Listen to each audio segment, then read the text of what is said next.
Komið sæl og verið velkomin að Rauðaborðinu.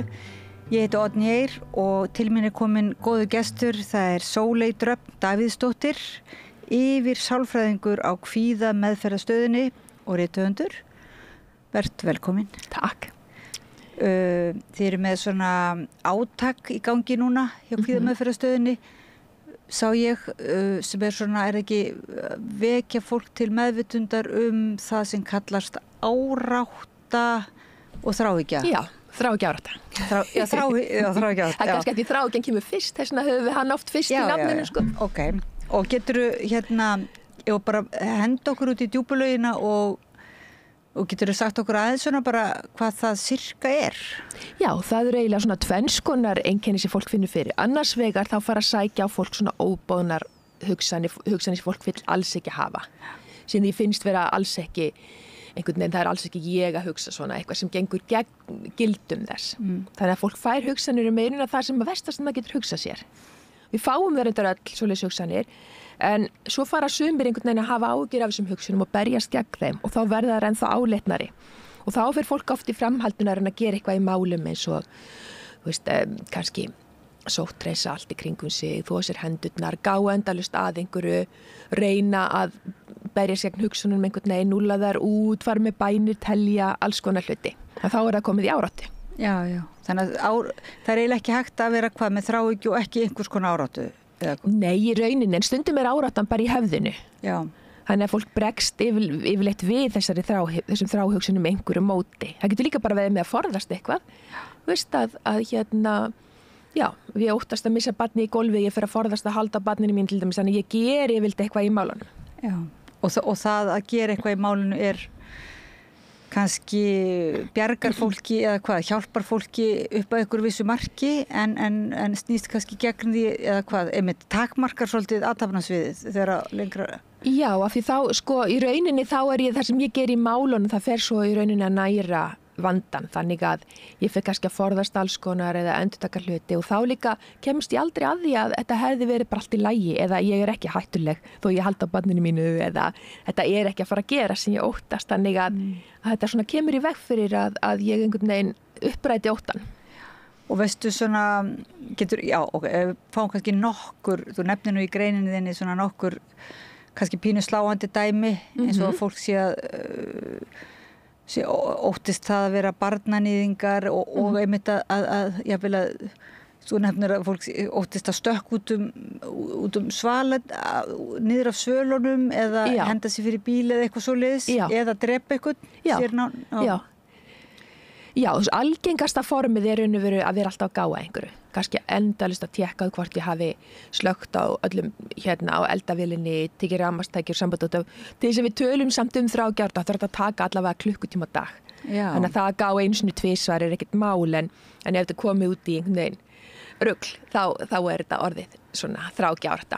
En svo það líka þetta þvottaárátta, ótti við sýklasmit, þannig að þetta svona 2 algengustu afbrigðin. En svo við líka með svona eins og það sem að fólk fær hugsanir sem að þið finnst ógeðfelldar og hefur miklar áhyggjur af og fer að spá í, hvað segir þetta mig að ég fái svona hugsanir. Og oft þetta akkurat þessi siðavöndu einstaklingar, kannski þessir eins og einhver sem sanntrúaður fer að fá hugsanir að hvað ég blóti kirkjunni eða þetta oft svona gengur algjörlega gegn því sem skiptir mann máli. Hvað ef ég bara, Þannig að þetta þá einhvers konar afleiðing af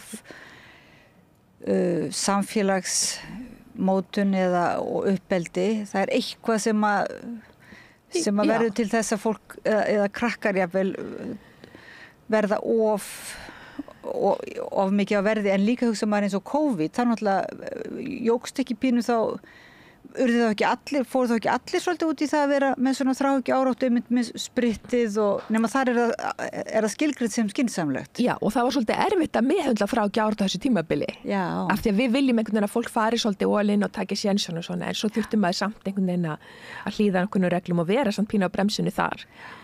Þannig að þá þurfti svolítið að greina á milli hvað það sem mælt með, hvað svona skynsamleg varkárni og hvenær þetta orðið og mikið og hvenær þarf að brjóta það upp.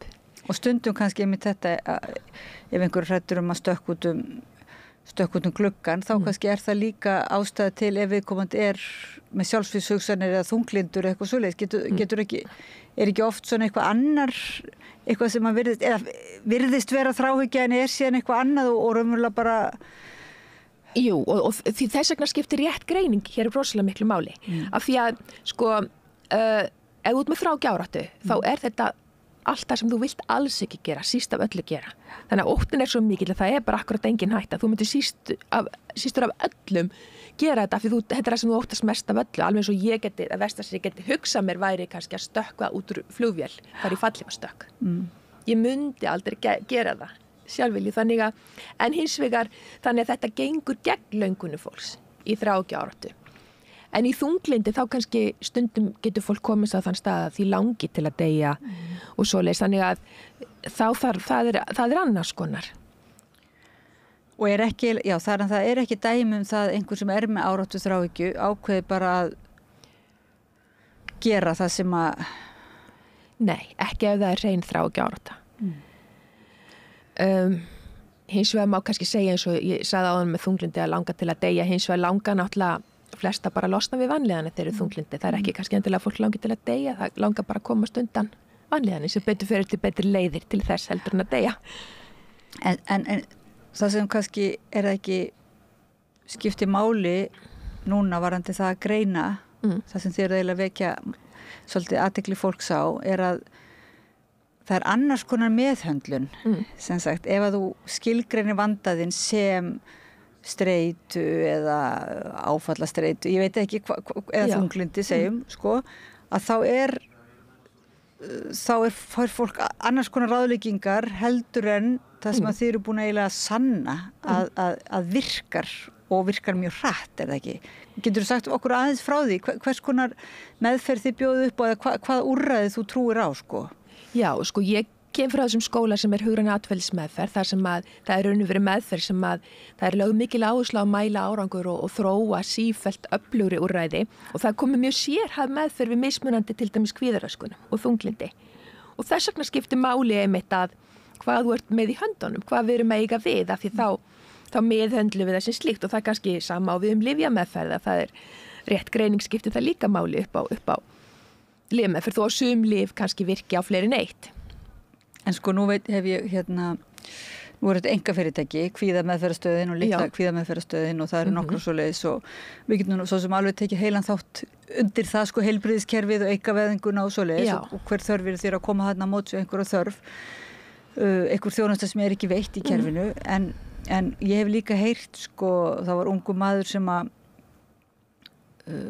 sem fór með unga dóttur sína, keyrði hana þarna upp í tíma og fannst þetta eitthvað svo sérstakt að vera að keyra dóttur sína, borga dálítið mikið fyrir einhverja meðferð og hugsaði bara með sér, ok, hérna verið að bjóða upp á einhverja greiningu, það verið að bjóða upp á og segja að þetta sé mjög tiltekin vandi og við því sé mjög tiltekin og árangusrík meðferð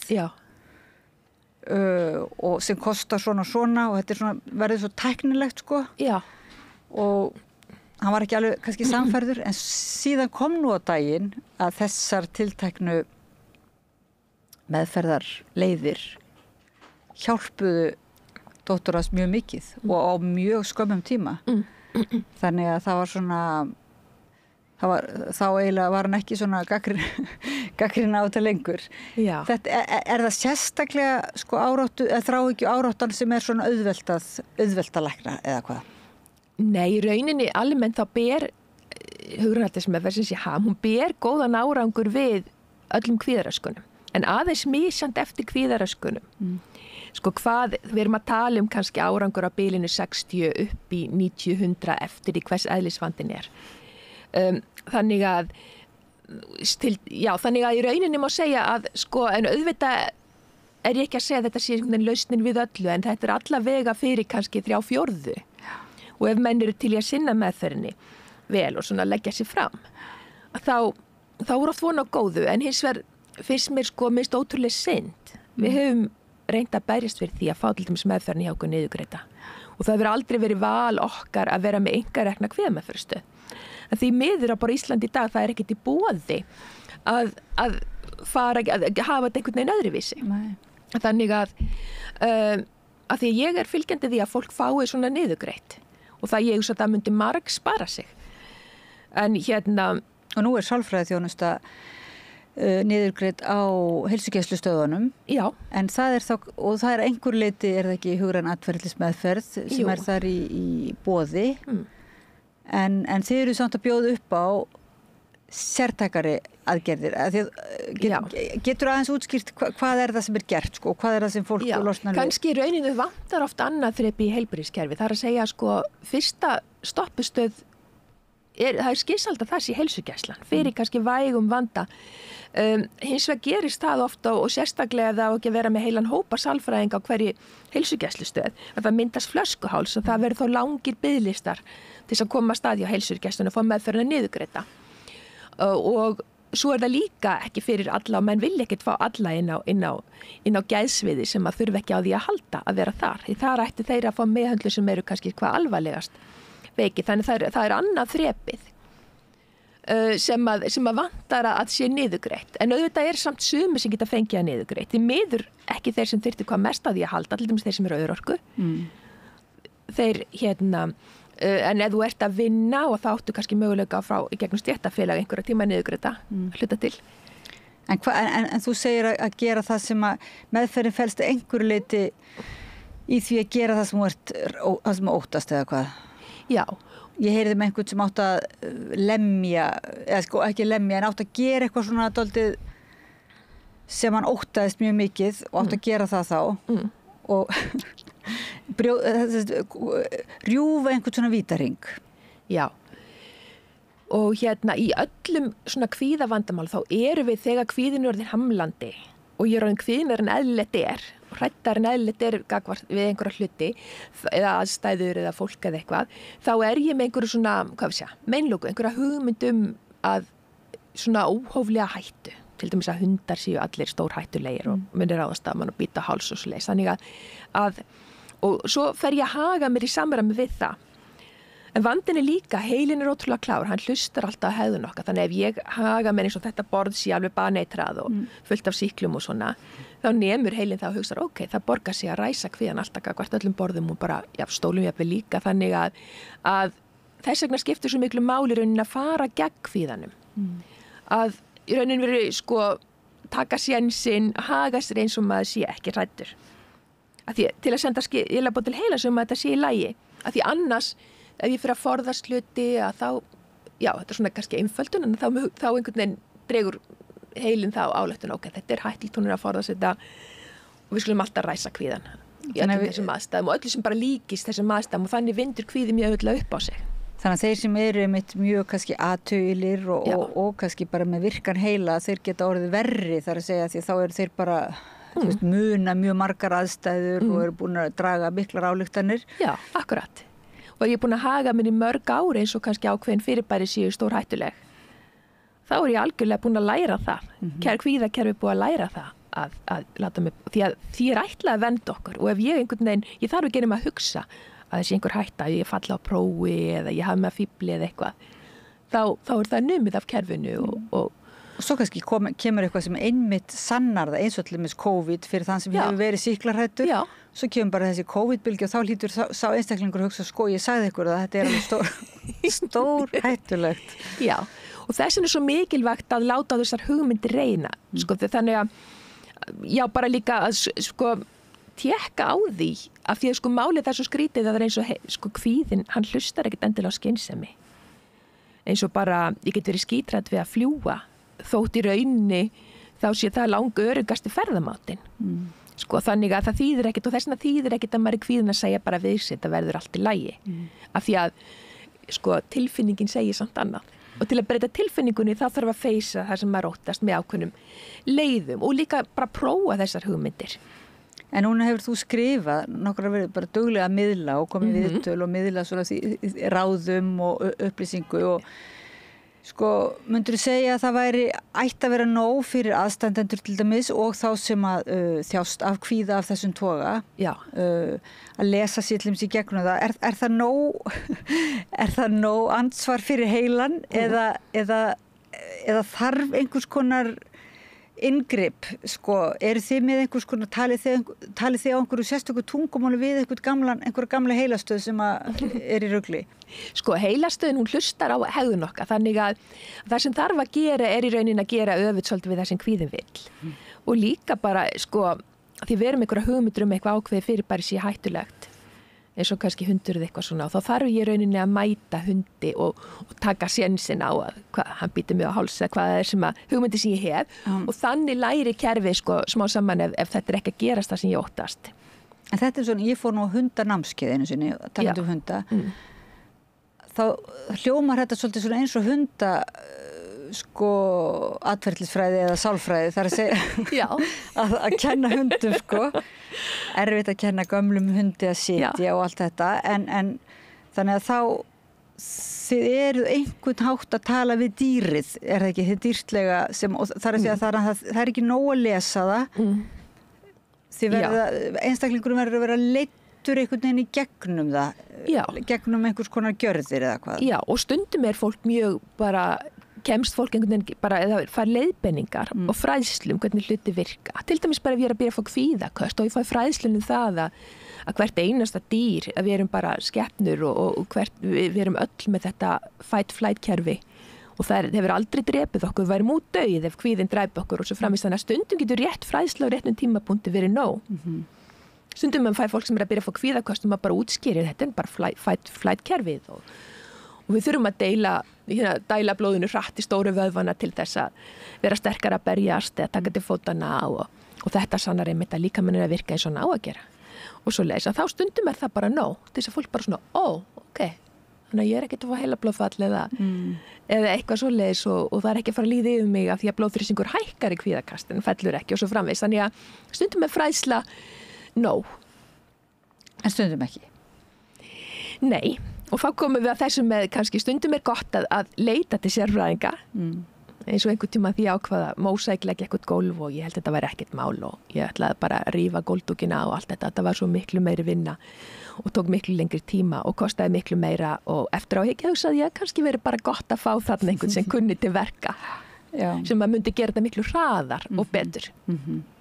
Og þetta er svona eins og maður hefur heyrt, þá er þetta einhvers konar að fólk, þetta er svolítið svona að fólk allt í einu fattar, eða kemst út úr þessum vítahring í eitt skipti fyrir öll jafnvel og eitthvað sem að fólk er búið að vera að burðast með jafnvel. Ég sagði að það er erfitt að kenna gömlum hund að sitja, en þeir eru samt með gamla hunda er það ekki, eða eldra fólk og þeir eru það ná að hjálpa eldra fólki er það ekki, að komast út úr áralöngum.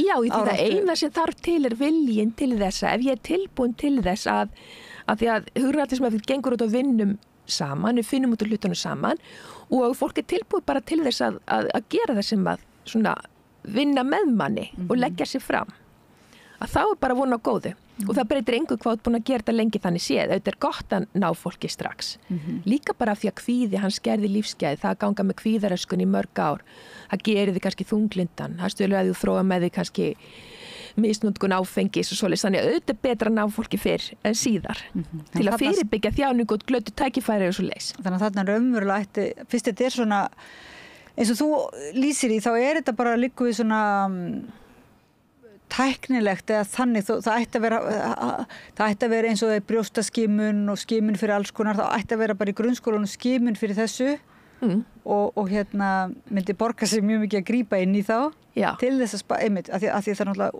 ungmenni á Íslandi borða mikið af kvíðalyfjum og er það ekki ofboðslegt magn kvíðalyfja sem að þessi landi innbyrðir og þá kannski stundum virka kvíðalyf eitthvað á þetta sko.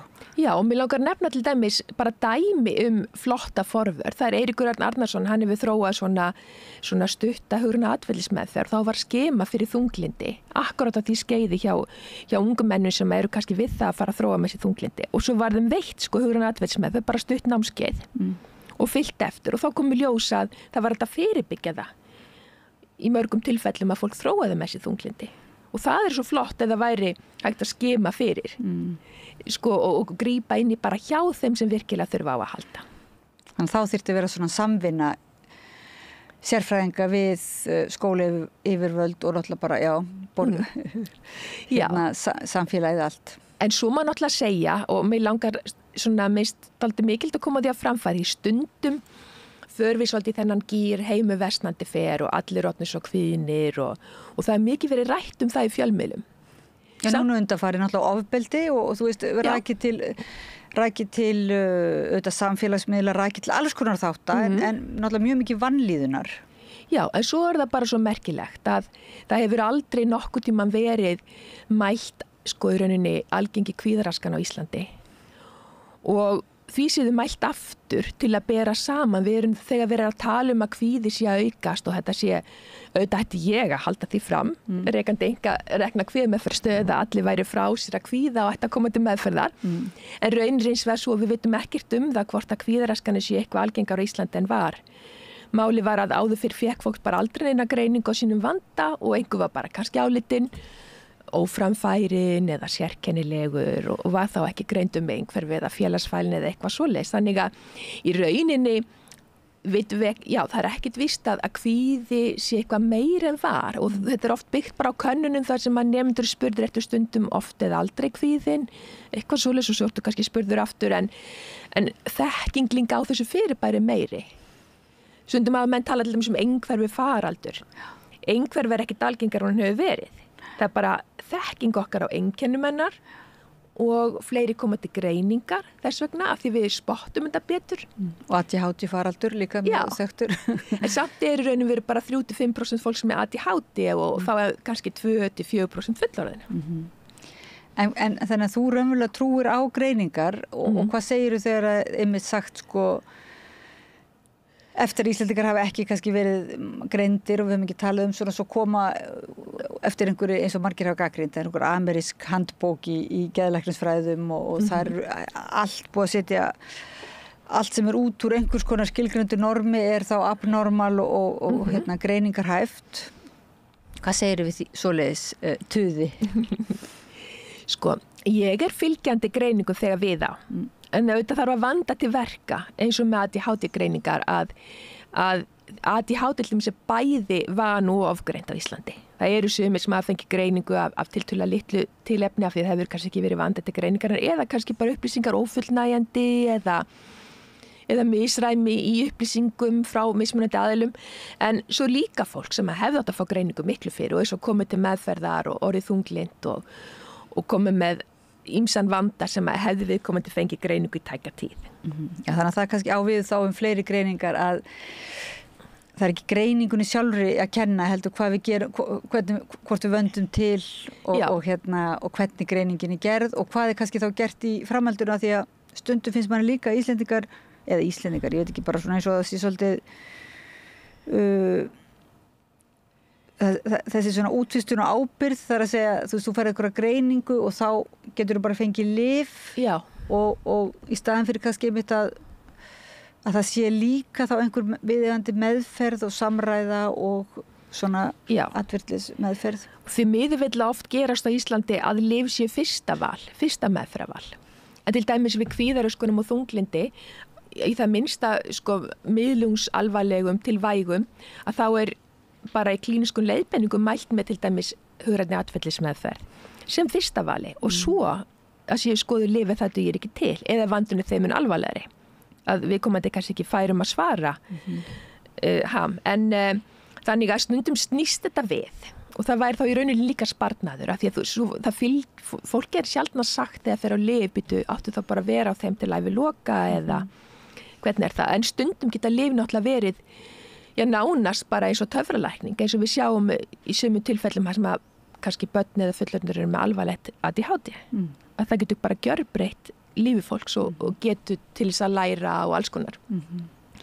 En núna hvað eigum við að ráðleggja eða ekkert við, ég ætla nú ekki að ráðleggja en þú ráðleggja fólki sem að hlusta á okkur og svona veltir í fyrir sér kannski með einhverjar erfiðar svona ásæknar hugsanir og hugsa með sér að þetta sé bara jafnvel getur rakið til einhvers í sínu uppeldi og svoleiðis sko, og þar með þekkir það, veit að hvaðan það kemur eða og finnst ekki það þurfa að leita sér hjálpar og skamma sér og raunverulega kenni sjálfum sér sko einhvern veginn líka að þetta sé bara, þetta, eins og þú ert segja, þetta eru stundum anstíkilegar hugsanir og anstíkilegar hugsanir gagvart, er þetta ekki stundum fjallar það að fólk sem mjög kannski gott fólk er allt í raun með það hugmynd að það svo hrættum að það fara að drepa einhvern annan eða með einhvern annan og þá kannski skammast,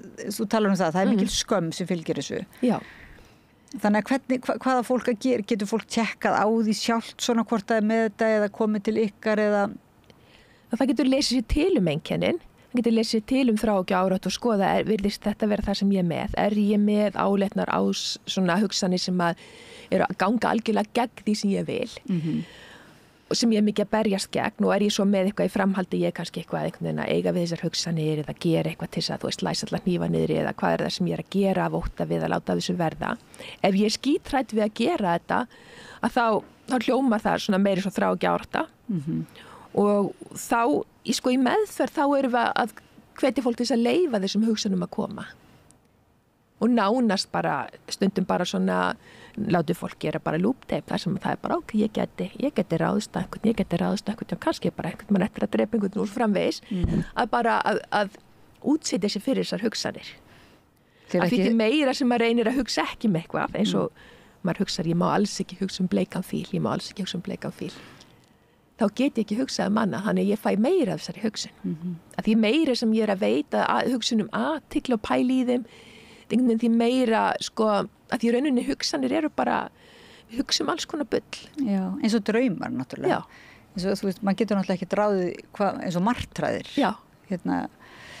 Maður vill frekar eigna sér fallega drauma en sko maður eiginlega hugsa ofta á martræðir, maður einhvern veginn átt að segja á því að þær koma einhver staðar kannski úr einhverju svarthóli sem auðvitað tilheyrir manni kannski en eru samt svona ekki hluti af manns venjuleg hugsun. Já, og við fáum alveg fleiri þúsundra hugsunum að hverjum degi. Sumar eru góðar, sumar eru slæmar, sumar eru bara alls konar rugl, sko, þannig að við tökum stundum of mikið mark á hugsunum eins og þær hafi alla einhverja mjög merkilega, þú veist, þýðingu.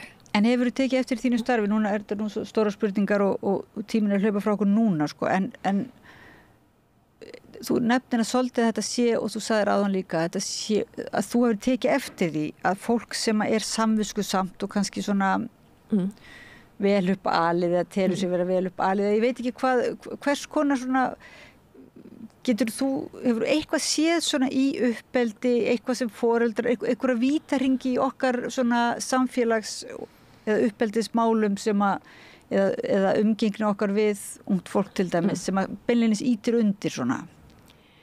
Sko, það sem að mér langar kannski að nefna því stundum við verið að tala eins og ungt fólk að þetta sjálfur hræðilegt ástand, ófremdar ástand en í rauninni eru börn kannski samt hvergi öruggari heldur en á Íslandi og það passa mjög vel upp á börn í dag og það margt orðið betur en áður, það minni unglingadrykkja, það minna það að þú eignist börn langt fyrir aldur fram og svo framvegis en það margt hefur lagast, þau eru orðið mjög meðvituð, það hefur verið mikil og góð fræðsla í skólum, þannig að það margt gott að gerast en stundum því miður þá sko þegar eitthvað þá ekki gott að fólk þurfi að sko bíða í 2 ár eftir greiningu því það getur náttúrulega haft skelfilegar afleiðingar eða þegar margt búið að tilkynna að aðbúnaður barnsins slæmur hjá barnavernd og það gerist ekki neitt sem enda líka með ósköpum. Þannig að þetta akkurat, þannig að það margt sem hefur farið batnandi hjá börnum og unglingum.